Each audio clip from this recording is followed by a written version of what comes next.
स्वामी रामदेव जी ने अभी अनशन तोड़ दिया है, उन्होंने जूस ग्रहण किया है और सारे संत लोग, गुरुजन, मुरारी बापू जी, सभी संत के उपस्थिति में इन्होंने ये काम किया, अपना संकल्प पूरा हुआ। हम उनको धन्यवाद देते हैं और सबको धन्यवाद देते हैं।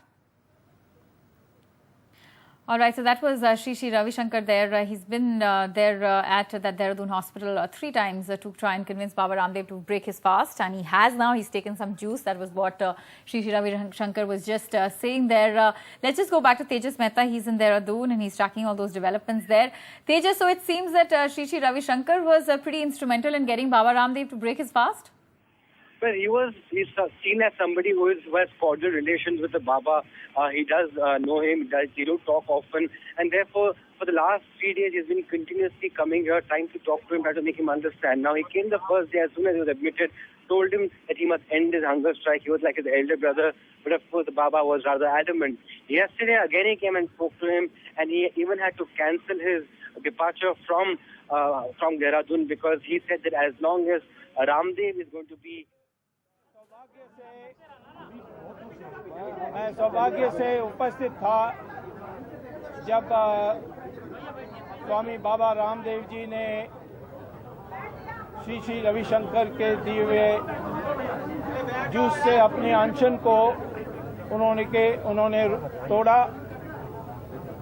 और ये राष्ट्र के लिए बहुत संतोषजनक और हर्ष का एक घटना है, क्योंकि जो अनशन होता है वो खास तौर पर जो अमरन अनशन होता है वो उन्हीं के सामने की जानी चाहिए जिनका कोई हृदय हो।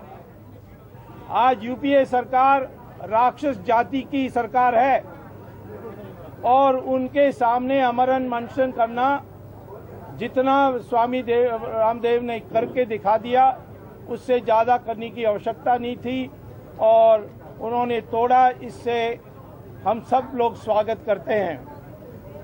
संघर्ष जो है भ्रष्टाचार के खिलाफ वो तो जारी रहेगी। आज की परिस्थिति में इतनी संकट है हमारे देश में, और यूपीए का जो अध्यक्षा है सोनिया गांधी, वो कहाँ है?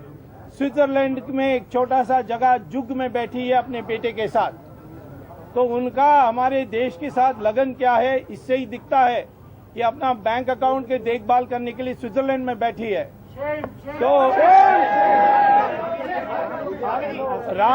स्वामी रामदेव जी की आंदोलन से सारे जिनके नाजायज बैंक अकाउंट हैं विदेशों में, सब घबराए हुए हैं, सब अपना बैंक अकाउंट का संभालने के लिए बाहर चले गए हैं। सरकार के बिना झुके बाबा रामदेव को अनशन तोड़ना पड़ा है, आपको लगता नहीं है इससे वन स्टेप डाउन? आपको ऐसा नहीं लगता है?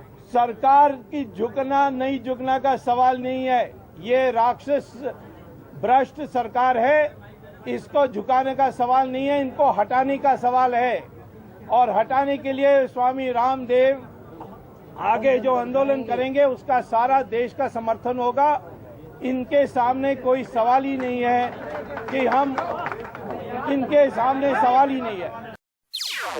NDTV's cricket app, Android and iPhone, fastest scorecard, special analysis and much more. Download free. ndtv.com/apps.